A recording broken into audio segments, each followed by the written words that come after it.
Any upcoming data readouts that investors should be paying attention to? Yeah, I mean, Novocure has quite a few.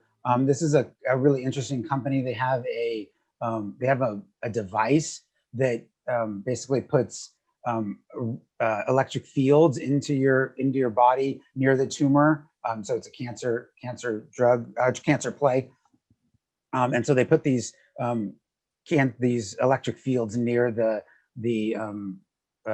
near the tumor, and then that inhibits the growth. The way it works is that you sort of remember back to your biology when you're looking at two cells that are splitting, and you see those sort of spindles that are pulling the chromosomes away. It disrupts those spindles, and so that the electric fields disrupt those spindles, and so that's how it inhibits the growth of the tumor.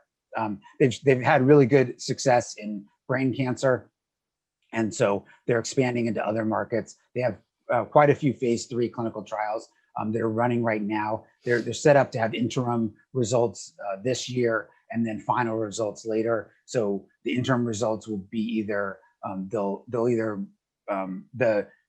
the independent data monitoring committee will look at the data and either say, well, it's clear that the device is working. So I think they test the device on versus a mock device that gets put on but doesn't actually do anything. And so they'll compare those two, and then see whether the patients actually whether the machine actually improves the patients. And they'll either let the trials continue to completion, or they'll say, oh yeah, it's definitely working, let's stop the trials at the interim looks. So there's sort of two opportunities for them to profit. Although I think if they don't have some success at the interim, their stock may go down. So there is some risk, even though there'll be the second opportunity.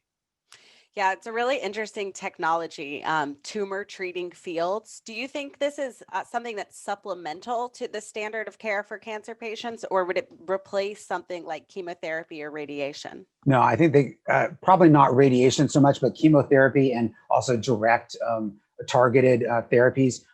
They could definitely work in combination, and there's not very likely to be much of a sometimes when you add two drugs together, the side effects are worse than the addition of the two. So they're synergistic, and they end up being worse.